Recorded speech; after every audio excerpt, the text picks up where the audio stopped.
Do you ever say Actually, I regret. I'm sorry that I wasn't saying something. Sorry that he wasn't. I'm very sorry about that, to let you down. Hello, Facebook Live and Instagram Live. We're doing things a little different tonight. We're going different on different pages. On the Instagram, we never do Instagram Live, so this is really fun. And then also on my professional Dr. Melissa Sell Facebook page. So welcome for those of you who maybe haven't watched us in this setting before.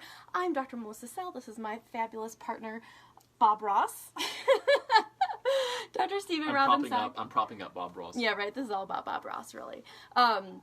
We are mental wellness coaches. We have an online course that we teach people the nuances of experience and perception. And we also teach something called German New Medicine, which is an amazing way of understanding. Oh, sorry. I was wondering if there was water. Oh, no. We have no water up here. The work of Dr. Ryke Geerd Hamer, which is a way of understanding how the body functions. And tonight we wanted to talk about the emotional root cause of neck pain, which is a very common problem. We're also chiropractors, so neck pain is kind of like something we're super familiar with. I mean, I suffered with neck pain for so long. That's one of the reasons that I ended up in a chiropractic kind of setting. But Dr. Hamer and the work of German New Medicine is understanding that not everything, I mean, before I used to think that everything was like just a purely sort of physical cause. Car accidents, text messaging, looking down at computers, postural stuff, what else? Sleeping with a bunch of pillows, trauma, that neck pain was mostly something that was pretty much a physical problem.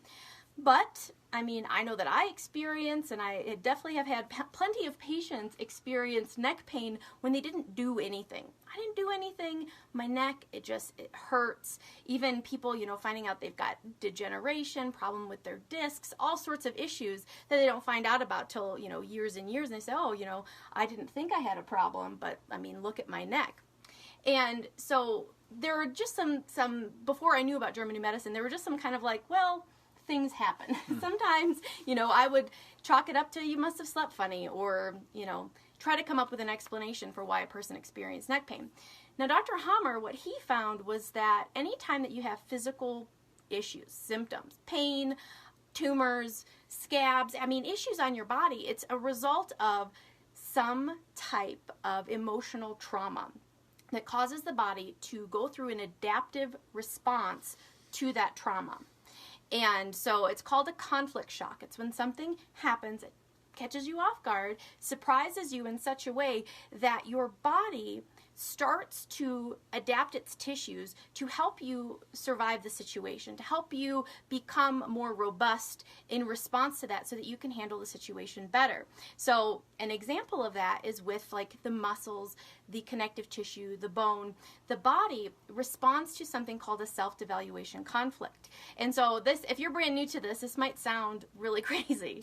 I would say, just kind of my take on G&M from kind of coming into it, being a mindset person, being someone who's really interested in the mind, perception and experience, how important those things are, how really causal and creative, like what I see, how I see it, myself, the world, and other people, how I'm feeling in a given moment in time, what I call what it's like to be me, how really essential and also easily overlooked these aspects of our consciousness, of our experience really are.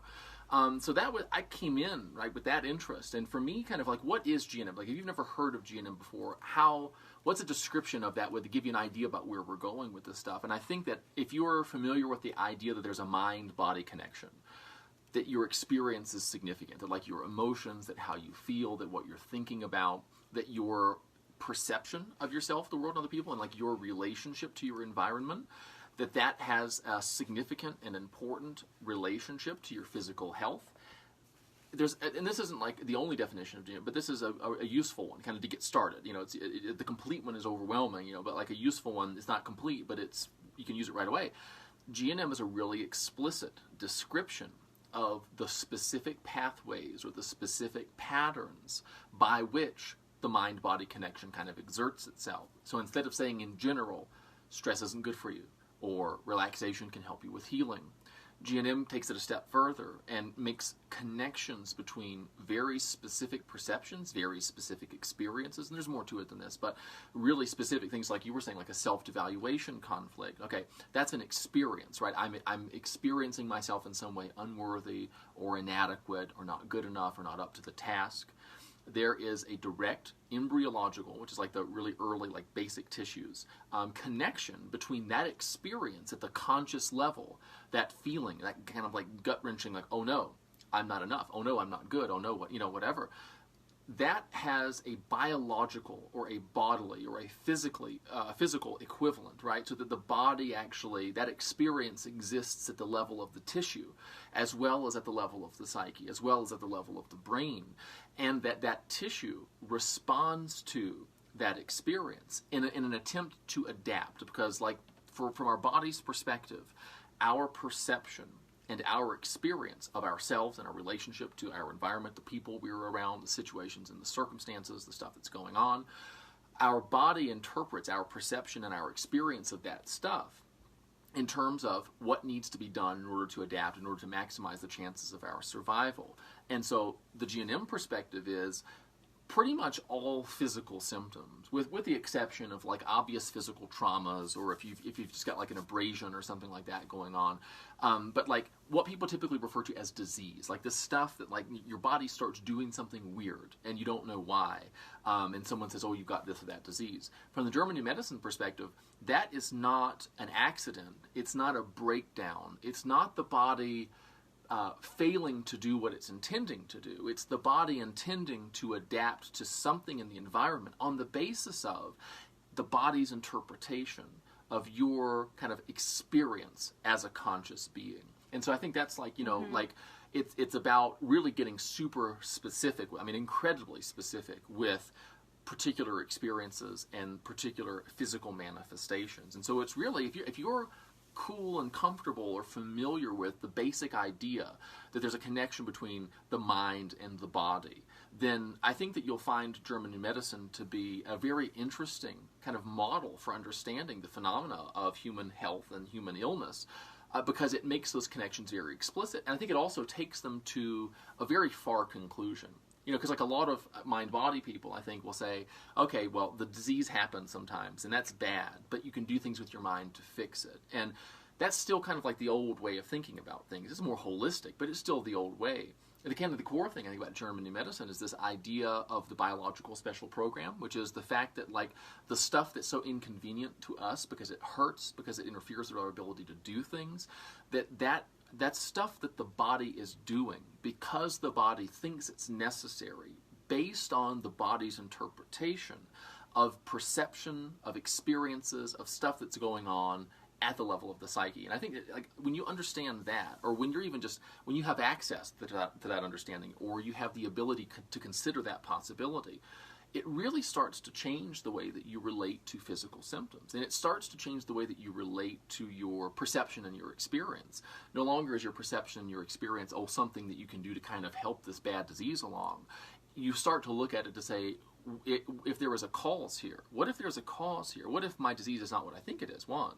What if my body's actually doing this on purpose because it thinks it needs to, because of something that's going on in my perception and my experience, because of something about what it's like to be me? That's a different set of questions, and it really, it creates such incredible and really profoundly useful shifts in a person's experience. Yeah, I had, because I tried to expose people to this idea, this way of thinking, because to me it was just a huge missing piece in this puzzle of understanding health and understanding people. Like I knew, like you said, that the mind was very powerful, and I knew that there was a connection to what was going on with the physical body, but I had no idea how intricate and intimate these pathways, that our brain, specifically certain areas, controls certain tissues, and certain conflict themes directly impact those tissues in very, very specific ways. I mean, it's more specific than you could even imagine. I read an article not that long ago where a person, they were kind of into the mind-body stuff, but they said that I don't think, they doubted that there were specific conflicts or specific problems that led to specific physical issues. But what Dr. Hamer discovered was that everything is extraordinarily specific in how you perceive a certain situation, how you biologically interpret it. And so it's not even just a psychological, emotional problem.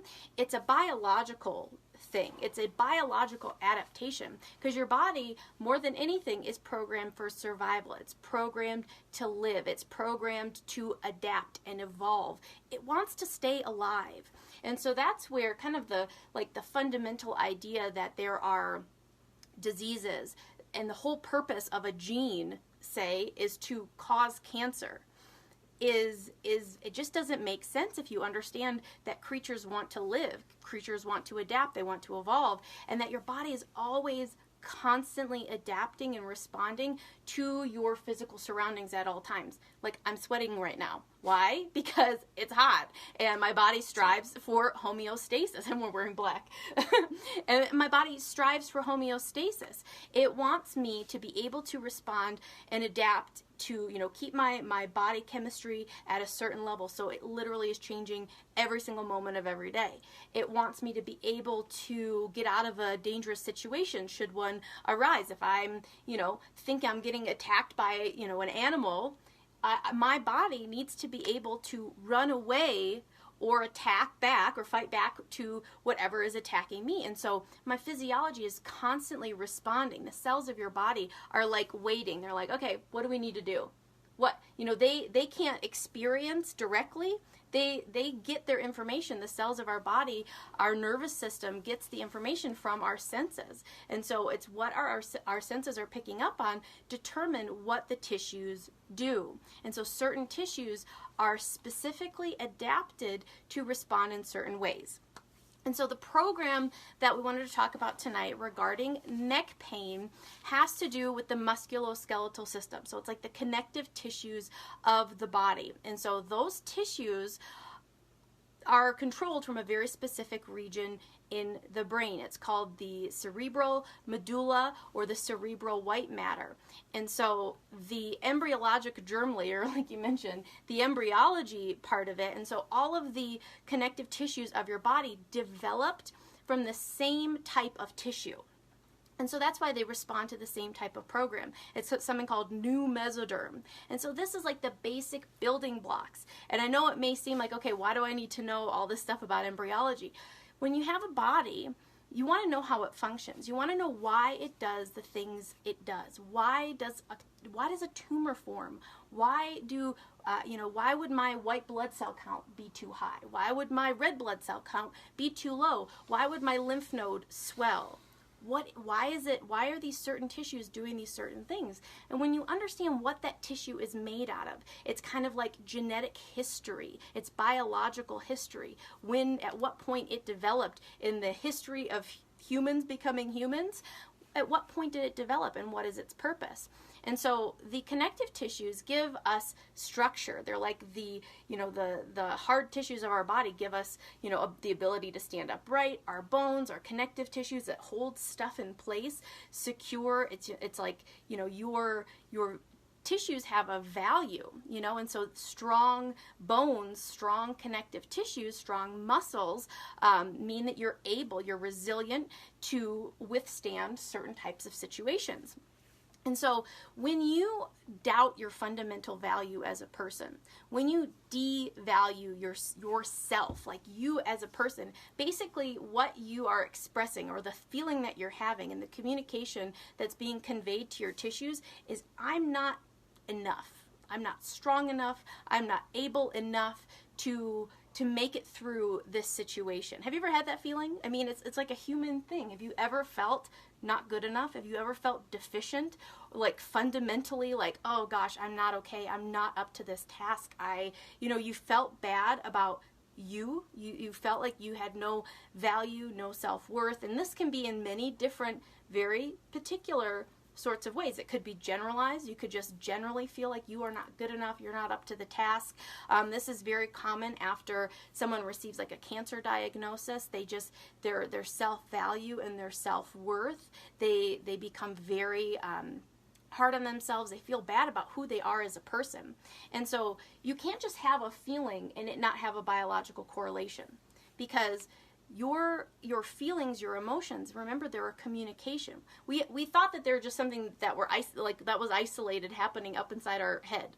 Oh, I have this emotion. Yeah, I feel really bad about myself. Yeah, I feel like I'm a piece of crap. Yeah, I don't have a lot of self-esteem. And we think that doesn't affect our bodies. I mean, no one ever told us that it did. It almost doesn't make sense. It almost seems kind of weird to think that emotion, that feeling, that sensation could be communicating something to our body, and that our body would actually be changing and adapting in response to that mental, emotional experience. But that's what Dr. Hamer found, is that it does. These conflicts that we experience, these times when we have kind of a complex human emotional experience or a shock or something that catches us off guard, remember, your body tissues, they're listening. They want to know what they can do to help you get through the situation. And so in the case of these connective tissues, what they do when you are in a state of devaluation, Mary Lou says she's having neck pain for the last few days. Yes, and so the pain, we'll talk about when the pain comes, because it's really interesting when you understand the 5 biological laws to know when pain comes is actually once your body is already in the healing phase. But when you're in the state where you are actively devaluing yourself, you're in a state of devaluation, specifically for the neck, there are themes or conflict themes associated with neck pain. It's intellectual self-devaluation, feeling stupid, feeling like you said something dumb, feeling like you're not smart enough, you're not up to the task. Kind of if someone shamed you for not knowing something or embarrassed you, you intellectually devalued yourself. Some type of injustice conflict, either, some kind of injustice in the world, some type of injustice done against you. A moral conflict where either you broke your own moral code or someone else is breaking a moral code and you feel like that's reflecting on you as a person. All of those specific conflict themes affect the neck. And what happens during the devaluation itself is there is renovation of tissue. So the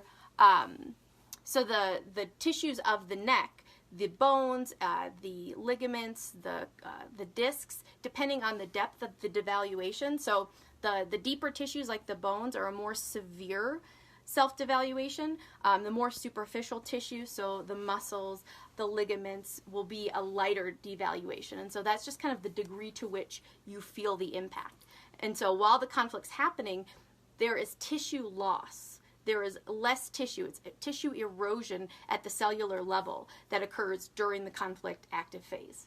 Yeah, so there's a good question here about like specific experiences, and this is really like all of what GNM is about these specific connections. And so, for example, like you were describing, so the way that it helps me is, one, start becoming kind of more aware of your experience, of what it's like to be. And one of the things that we kind of discovered in working, especially with self-devaluation stuff, is that very often if we can't articulate a feeling or explain why we're feeling it, if we don't feel justified in feeling it, if other people wouldn't validate the fact that we're feeling that way, we often almost sequester those feelings, or we kind of push them out of consciousness, because it's very inconvenient. I don't know if you've ever had this experience of feeling some way and not being able to articulate how you were feeling, not having someone that you could express that feeling to, not knowing anything that you could do to change that feeling, or maybe just really not liking what that feeling feels like. There's almost this tendency just to kind of like push it out of awareness, because there's like this, in any given moment in time, you can be more or less aware of a lot of different stuff, including stuff that's going on within you. Do you know what I'm saying? Like, I'm less aware of what's going on in my physical body right now because I'm kind of engaged with this video. But if I were to sit and meditate, I could really start to notice stuff that was going on. So a lot of these things, a lot of these devaluations, a lot of people will say, "Oh, I'm not devaluing myself. I'm not aware of any kind of a devaluation." And it's about becoming really kind of more sensitive to like your experience and noticing certain feelings, noticing certain kind of like something happened, someone didn't really like what you said, someone maybe was dismissive of an idea that you had. So a lot of this stuff is, you ever have like an experience that was disproportionately negative to what was going on? Like you got really more upset than like rationally you said, okay, maybe 2 out of 10 upset would have made sense, but you felt it as like a 7 out of 10, where your body's responding to what you actually felt, not what you think you should have felt. And I think recognizing that's really important, becoming kind of attuned to that stuff. And as you begin to notice all of these different feelings, as you begin to notice these things that you're saying to yourself or concluding about yourself, the question I like to ask myself is, if this feeling, if this thought if this belief, if this kind of emotional sensation, if this had a biological significance, if this feeling that I'm experiencing as a kind of psychological, I'm me, I'm not like an animal, I'm me, and I'm doing my, I'm Steve, I'm this guy, we experience ourselves as a small subset of who we really are. Yes, I'm a person, yes, I'm a teacher, yes, I'm a this, that, the other thing, but I'm also kind of an organism. But I'm not really aware of being an organism a lot of the time, and so I tend not to think about what my thoughts or my feelings or my experiences mean or imply or would be interpreted as kind of at the organismic or the biological level. If someone dismisses an idea that I have and I feel kind of miffed about that or I feel a little hurt about that, it's an interesting exercise to say, okay, if this had a biological significance, what would it be? In other words, if my body were responding to this emotional sensation, how would my body be responding to it? Or what would my body be concluding about my environment? Something to the effect that I'm not enough. Something to the effect that I better watch my steps. Something to the effect that I need to get better at doing a specific thing. I was thinking it's kind of really interesting. It's sort of like exercise, like physical exercise. What happens? You go out and you do something. You lift something. You run a certain distance or whatever. And there's a lot of different theories actually about how this adaptation occurs that people still don't know really exactly how exercise produces the changes in the body that it does. There's a lot of different ideas. We just know that this stuff happens. I go and I run.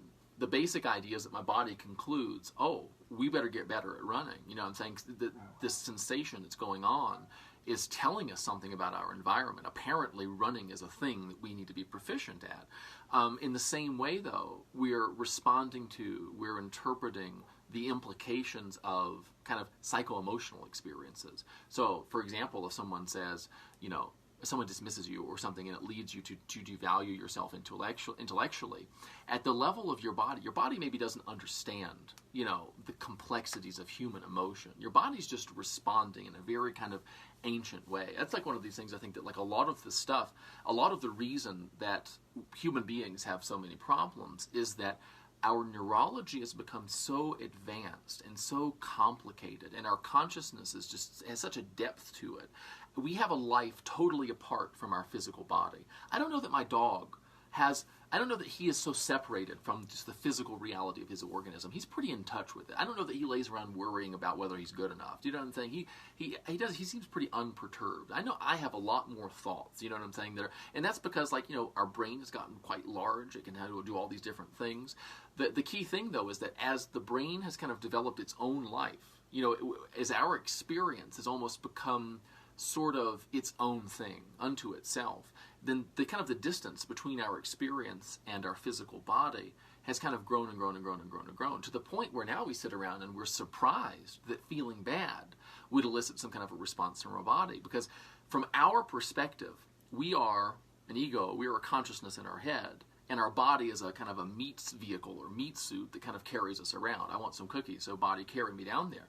From the body's perspective, did you know that from the body's perspective, the brain, the nervous system, what you experience yourself to be, is a tool that the body uses to assess, to respond to interact with the physical environment. And so it's this really interesting thing where we've become so advanced that we think that the we experience ourselves to be is the point. Well, the body thinks of us almost as like a signal detection system. It's like, oh wait, they're having a feeling of unworthiness or something like that. That's saying something about our environment. We better do everything we can within our power, because the body can't adapt to everything at all the time. The body can't get stronger and work on endurance and do this and that. It can't do it has a capacity to adapt a certain direction, a certain degree, in a number of different directions. And one of the big, it's like, think about this, like time management. Like, you have to decide how you're going to spend your time. You have a limited amount of time. You have a limited amount of money. You have a limited amount of physical energy, and you're making these executive decisions about what's going to give you the highest yield. The body's making those same decisions about its capacity to adapt in a given direction, here, there, this, whatever. And it's making those decisions largely based upon its interpretation of your subjective experience of your environment, of yourself in relationship to your environment and the other people that are going on. Now, one of the so it's a communication thing. So really, you see, this is the interesting thing too, that like if I'm communicating with someone, I'm communicating with you, I'm communicating with Melissa, and I'm not aware of the fact that I'm using certain words that have a connotation to the person to whom I'm communicating that they don't for me. Like, for example, there's certain words that are very upsetting to people, or there's certain words that make a person feel very defensive, or there's certain words that kind of trigger somebody. There's tone of voice, right? If I'm not aware of the fact that I'm using a tone of voice that's eliciting a response from the person to whom I'm speaking that I don't want, I have no choice about that. Your personal experience, your emotions, your just sensation, your self-concept constitutes a communication to your physical body. What happens when you don't realize that that's true? Well, oftentimes you communicate messages that you do not intend to. You communicate those messages in ways that elicit from the individual, from the party, responses that you don't really want. Now, as you become more aware of that, you start to become a little bit more conscious of, okay, wow, I never thought about my feelings in terms of the communication that feeling constitutes to my physical body. I was just sort of having a feeling, just like people do.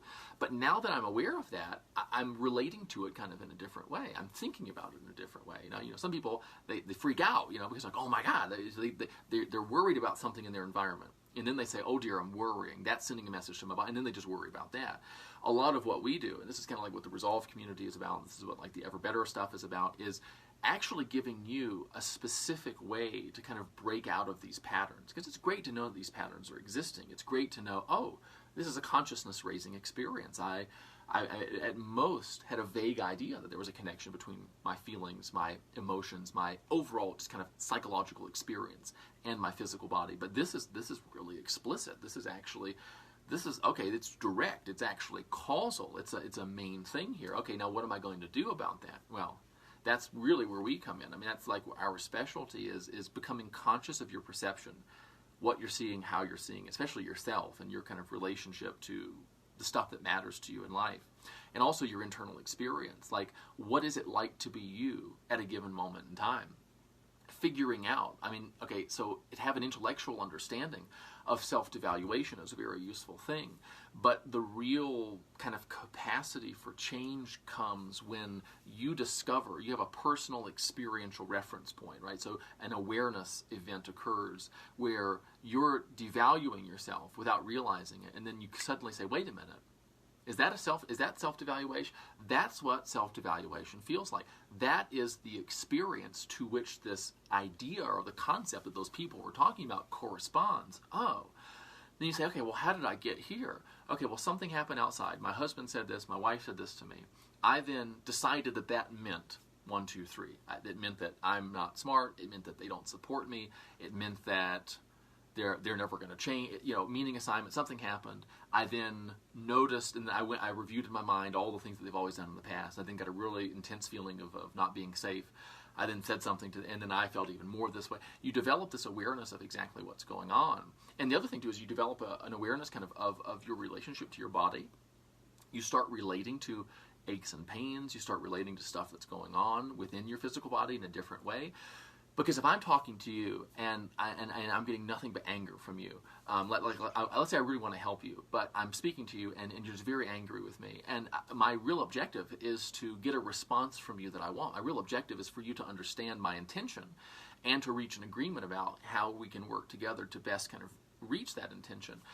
If I'm understanding it in that way, I'll communicate with you differently than if I think that you're just out to get me, or you're just out to misrepresent me, or and a lot of people, understandably, that's how they feel about their body. Their body is disappointing them, their body is letting them down, their body is literally trying to kill them, and when you have that experience, no matter how understandable it is, it tends to kind of interfere with making the sort of changes that will serve the person the best. Once you kind of, it's an interesting thing like in a relationship. It almost doesn't matter how bad things have gotten. If both parties, if you can get them together, and if you can get them just to kind of recognize, listen, probably all of the bad stuff that has happened here, it may not have been really malicious, you know what I'm saying? Or at least it didn't start that way. Probably we started off with good intentions. And there was a miscommunication, upon which another miscommunication, and another miscommunication, and another miscommunication, and that got us into this mess that we're in right now. It's a beautiful thing when a person whose physical body is in a state that is really an immense source of suffering or physical pain for them, when they shift from kind of feeling like the victim of their body or something like that, when they almost kind of forgive the situation and they say, you know what if all of this that's going on here is a miscommunication? What if my body is responding to something that I didn't mean to be communicating, but that maybe I was without even knowing it? I mean, you can't help it if you're not aware of something. It's possible to do all sorts of things that don't serve us when we do them out of awareness. When you become aware of it, when you know better, you do better. There's this amazing thing that begins to happen. It's like the body relaxes. It's like the psyche. It's like the mind relaxes. It's like there's this kind of goodwill, or suddenly there's this notion that's like, oh, I thought this guy that was out to get me, I thought that he was out to get me, but now I'm thinking, you know what, maybe there's another explanation for what's really going on here. There's this relaxation, there's this curiosity, there's this kind of forgiveness, there's this acceptance of everything that's going on, and those feelings, like that release of emotional resistance there, starts to connect you to this incredible just trove of internal resources that you have. Start to notice certain things, start to think in different ways, start to relate to your experience in different ways. And when you do that, that's changing your communication. When you change your communication, you change the responses that you're getting. I mean, it's an amazing thing. Like the people that you've worked with, like, it's instantaneous stuff, right? Mm-hmm. Like, you give them a way to make sense out of feeling differently about a situation than the way they have felt up until that point. Mm-hmm. Literally, as soon as a person has a way to feel better about something than they did before, they start to use it. You don't have to motivate somebody. Like, you give them a tool and you show them a thought technology, and that person's just like, oh, here's a better way of doing it. And immediately they start getting different responses. Yeah, it's like Julie shares, she said the worst neck and disc issues, but grew up believing she wasn't smart enough because she had a hard time getting through school. Mm-hmm. And so, you find yourself in this situation without this perspective, and it's like, how do I have such bad neck problems? Like my neck, my discs, even especially if you haven't had any car accidents or any reason, it's like, what is wrong with my neck? And that can cause another self-devaluation over having a bad neck. Having a bad neck and having neck pain, that can turn into another type of self-devaluation, which affects the neck, which says, oh, my neck isn't good. Like just the words, I have a bad neck, what is that going to communicate to your body? You have a bad neck, and so your body hears bad neck needs to be stronger. So that's what I wanted to get back to, is like the scientific process of how this happens is the way that your body makes your neck stronger is first by renovating the tissue. And so that's that tissue breakdown. That's that, degeneration of the neck bones, of the discs, because what is happening is your body is making space to rebuild you from the inside out. The example that I give in the tutorial video on this, which is on YouTube if you want to kind of like watch and see exactly the biological understanding with the law of two phases, what happens is the body's like renovating the tissue. So if you're going to make a house stronger, because that's the communication, the body says, my neck is not strong enough. It is not sufficient. I am not sufficient. The stuff in my head is not sufficient. What's going on here is not good enough. And so the body says, okay, well, let's do what we can do, which is reinforce the tissue. Let's make it stronger. Let's make it better. And maybe once it's strong, they'll be able to withstand this pressure, this pressure that they have about, what's going on in their head. Maybe they'll be able to be stronger once this whole thing is over.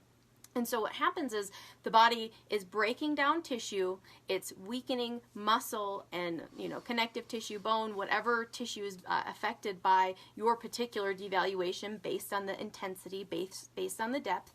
Now, once you resolve that, and that could be, you thought you were stupid the whole semester and then you passed the class and you're like, oh, phew, okay, I'm not as stupid as I thought. That could be a resolution. Someone giving you good feedback, someone, saying, oh, wow, that was really clever or smart of you. And you kind of like, get a little boost in your self-esteem.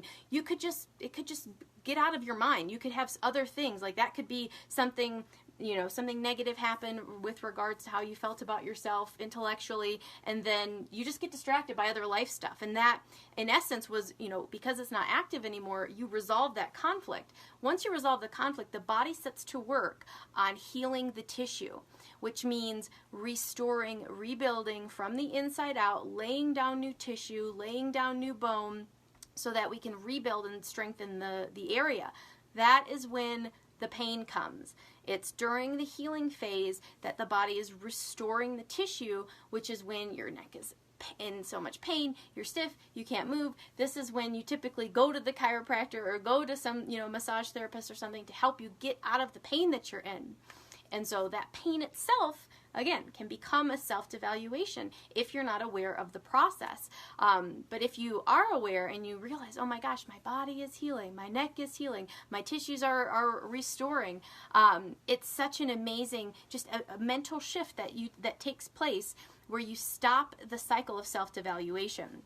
And so, this can be difficult, especially if you have, the biggest thing about this is these perceptions tend to be persistent because a lot of them were kind of built into your psyche, your concept of yourself, the way you see the world when you were a child, when you were very young. If you were in school and you persistently, your whole school life felt like you weren't smart enough, that doesn't tend to end once school is over. It tends to be a way that you see yourself and a way that you see the world, which is what we do in the Resolve program, is give you different ways of thinking about these conflicts that can make it make sense to you to not keep doing it anymore, to change your self-concept, change the way you relate to yourself, to the world, to other people, to information, to your own intellect, that will cause you to kind of make it a non-issue. Make this something that is impossible for you to be conflicted about ever again, which is really the goal, because if you're imperturbable in that way, if you're just not able to devalue yourself because of the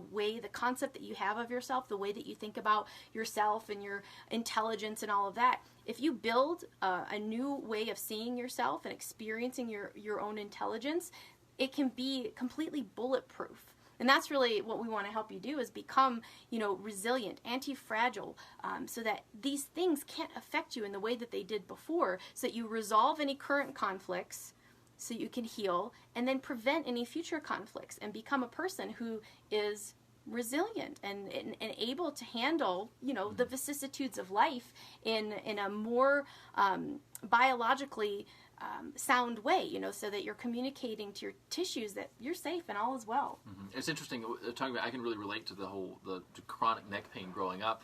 Mine was like an injustice thing. I felt like I was really kind of oppressed by kind of a lot of stuff that was going on in my home life at the time. Now, the interesting thing about this, though, you have an intellectual self-devaluation, and then you got all this neck pain, and it's kind of an ongoing kind of thing. You ever tried to think when you're in extreme pain?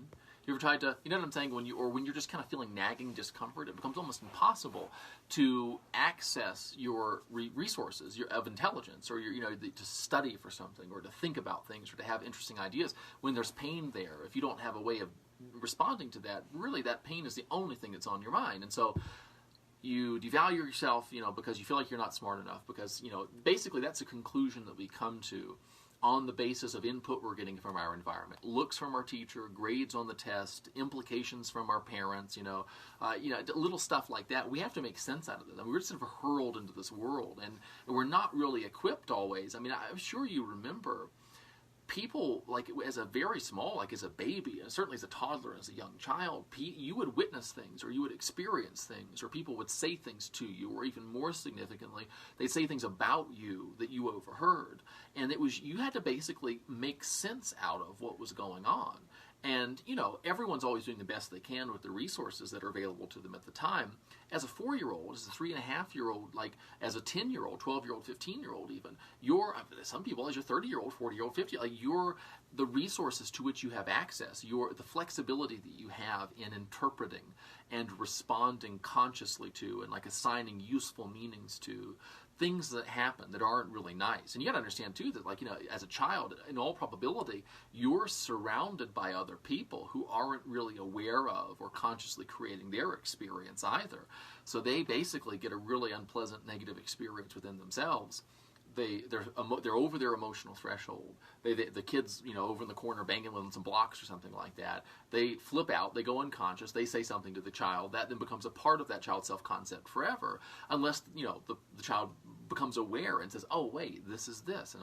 And so you can see how these kind of cycles get caught up. You devalue yourself and you have this neck pain and because you're not smart enough, and then you're trying to focus on things and you can't because your neck hurts so much, and, all this different, and it just goes on and on and on until you become aware of it. And this is the thing about the becoming anti-fragile. This isn't about becoming tougher. This is important. This is not about toughen up. This isn't stiff upper lip kind of stuff. This isn't okay, listen, just become really callous.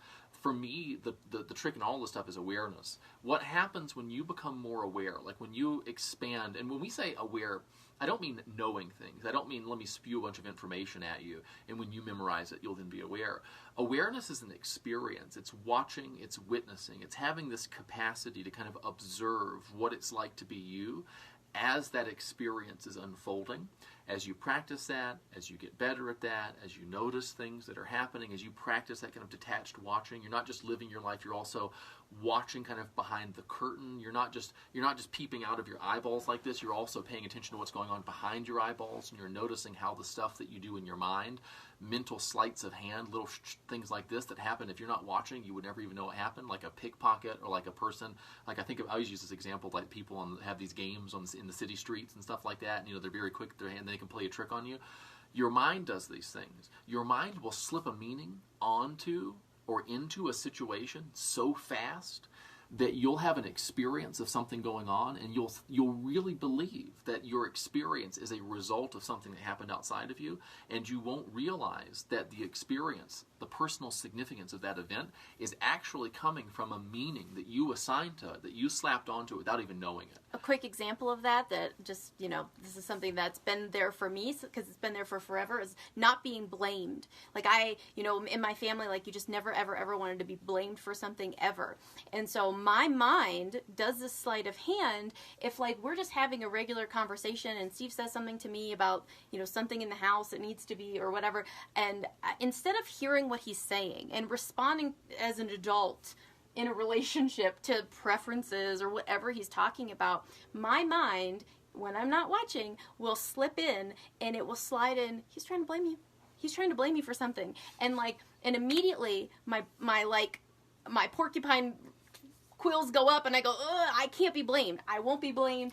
And it causes big, big problems because when I'm not aware, when I'm not watching, and that meaning gets slipped in there, I start running this mental program that causes me to respond defensively, to attack back, to blame back at him, and then, his defenses are coming up because it's like, what are you blaming me for? You know what I mean? And then we create problems and fights and issues, and sometimes that does lead to relationship self-devaluations, which affect the shoulder, and so it's like, when you understand the nuances and kind of what this stuff is made out of, which is what we do in Resolve, is like we deconstruct this. We show you this is what it's made out of. These are the things that you do in your mind. These are the ways that this can happen to you. And once it's on your radar, once I'm looking for that pickpocket or that sleight of hand, and I watch it and I see it happen, it's like, oh, it just happened. Now, see what's interesting to that. So if you can do that, I can do that too. And so, let's say that transpires, that I propose that we do a joint project together,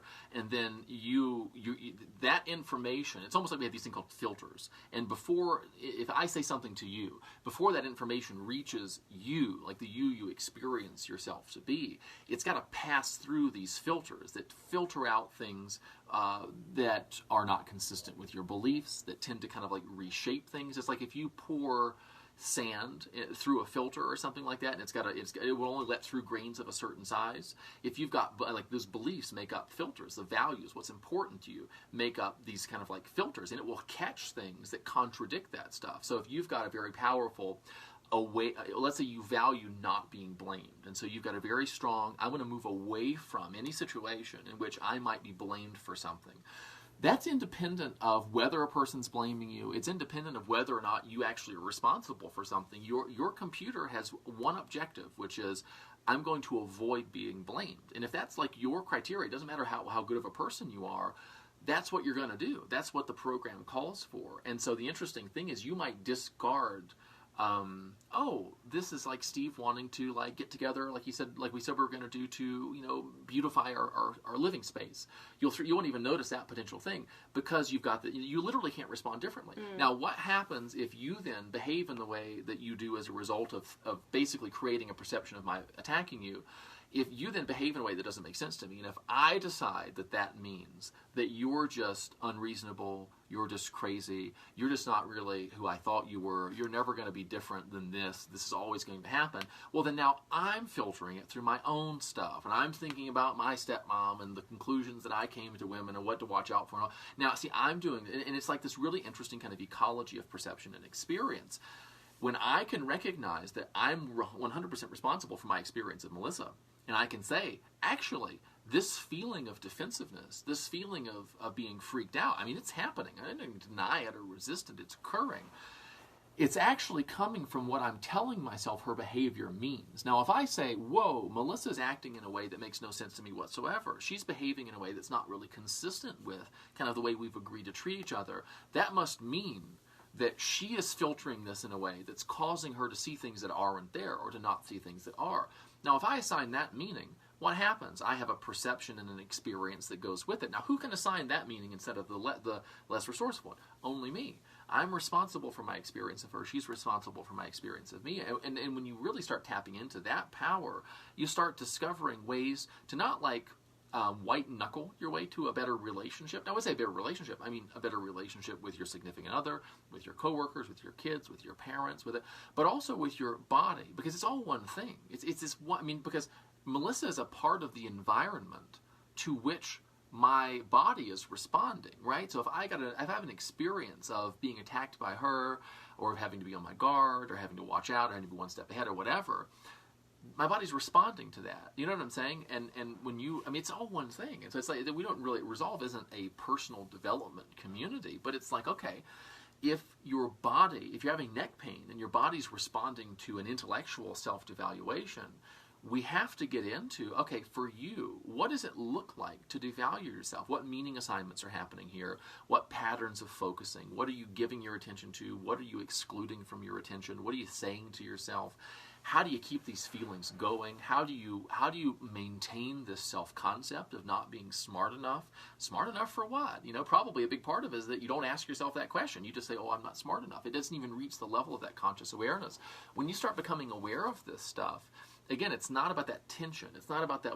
What happens is, I don't know if you've ever, like, it's a cute thing. Like when you're interacting with a small child and they're starting to get clever, but they're just figuring out. So I don't know, it's like 3, 4, 4.5, and the child will kind of like lie to you, or they'll like tell you a story about something that's not really true. Do you know what I'm talking about? Like, oh, did you knock this over? And the kid's like, no, it was a bird came in or something. You know, like they tell you these just like wacky stories. You're not like racing to stay 1 or 2 or 3 steps ahead of a 3-year-old. You know, like intellectually, you kind of just. It's just so obvious to you about what's really going on here. That's kind of like how awareness works with your own internal stuff. You try to assign those meanings that don't serve you. Those old patterns of devaluation, they're still there, but you're not like freaking out trying to prevent them, because that's more of the same old thing. You're just kind of like relaxed and watching, and you're like, you know, that is self-devaluation coming. Oh, here's a situation. And it's such a strange thing. I remember when I first started to encounter situations that would lead me to kind of like the neck pain stuff. So it's not just intellectual, it's also like injustice. I guess we covered this in injustice, kind of like immoral things or like a moral outrage kind of things. I used to get really kind of like riled up about stuff. And for a long time, like if someone disagreed, I don't know, politically or philosophically or something like that, for a long time it felt like my experience of them was just as a result of them. As I began to see the things that I had to do to get myself to that state, it was like the me that was inside trying to convince myself to get all worked up. It was like that was the 3-year-old, and me with awareness, I was just watching that whole thing. And it's an amazing kind of sense of responsibility in the most wonderful sense of the word. It's this sensation of empowerment, because you realize that this experience that was once oppressing you, that was once really, degrading the quality of your life, it's not that like a preacher or a self-help coach or a guru came along and said, it's your fault, deal with it. That's not it at all. You yourself with your own eyes, through this development of awareness, when you recognize, and you just see it, oh wait, that's actually coming from me. Oh wait, that's what it feels like to create that experience. You become sensitive to that stuff. That's an immensely empowering thing, and the stuff just falls away. It just falls away. You don't have to say affirmations. I am not going to slam my hand in the car door over and over and over again today. You just don't have to do that. You know what I'm saying? Because you would be so aware of the fact that that behavior wasn't serving you.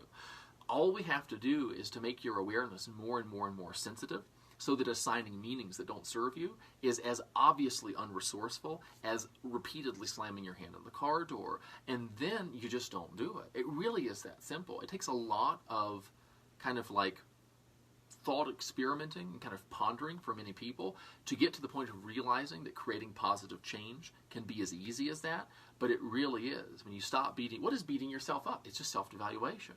And so if we beat ourselves up about having beaten ourselves up, it's a perpetuation of that same pattern. What we resist tends to persist.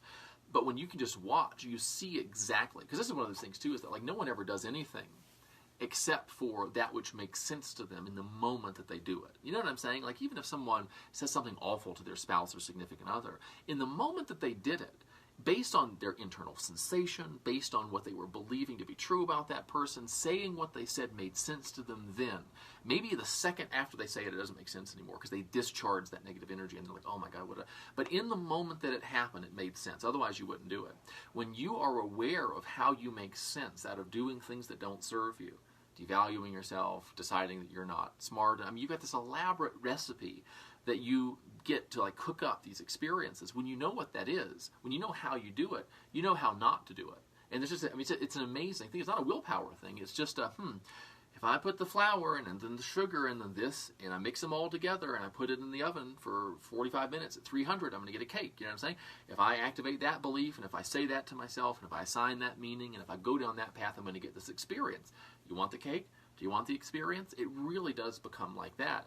It's really just an incredible thing. Yeah, and so if you're kind of into all of this stuff like we are, if you're into like a systematic approach of understanding like the nuance of human perception is really what it is. It's like all these different experiences that we can have, they're made out of stuff. They're made out of certain specific things that are knowable by you, like that you can learn. You can learn how the body responds. You can learn how to read the symptoms of your body and what it means about the emotional perceptual experience that you had. You can learn how to shift it. You can learn all of this stuff, and it's so cool. I mean, that's our passion. What we're really into helping people do is understanding how your mind works, understanding perception, understanding meaning assignment and values and that filter process between the stuff that goes on outside and the experience you create within. And so that's what we do with our programs and our coaching, and the stuff that we teach professionally is how to do that. The like specific approaches that are very effective for creating the changes that you want. And so we've got kind of our big course, our Ever Better Life course, which is a 10-module online course that shows you all of the nuances of perception. And so that's for people who are really into the details, who are really interested in learning how this works. Perhaps you're a coach, a mindset coach, a health coach, nutrition, and you want to know the inner workings. You don't want to just kind of work with the results of it and work with improving that. Some people just want that.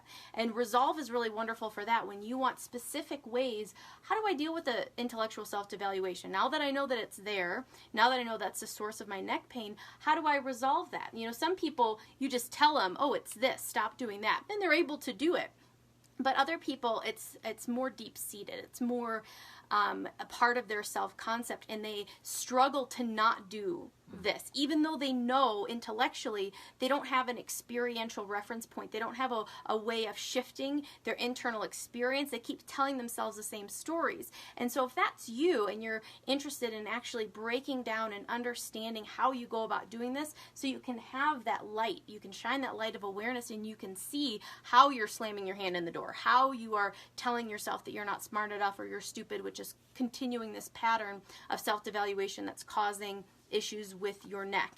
And so that's just the module for this month, is focusing specifically on the head and neck self-devaluation. So like we said, that's going to be the intellectual, injustice, moral, also losing face. So issues with like facial drooping, Bell's palsy, and facial appearance. So if you don't like the way that you look, that can also be a self-devaluation regarding your face and your appearance. And so as well as generalized. So we've got a lot going on in this module, but it's all about self-devaluation, how to understand it, how to deconstruct it and build a new self-concept that is not a part of. So that's what's going on in the Resolve program for July. That module is released on Sunday.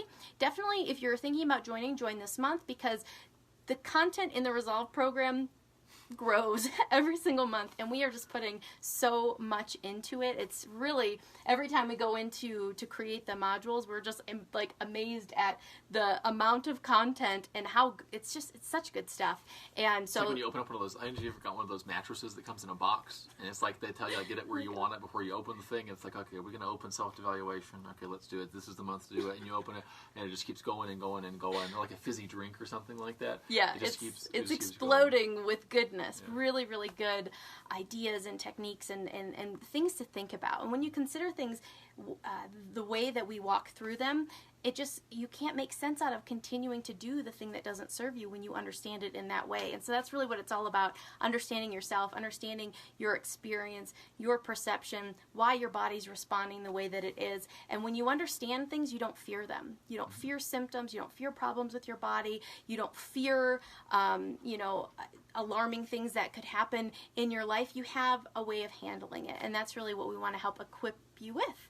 So that's that for tonight. Thank you guys so much for joining in. We love you. Let us know if there's anything that we can help you with. If you have any questions, any video idea topics that you'd like us to cover, we would love to help you out with anything that you need. So have a great night. Thanks.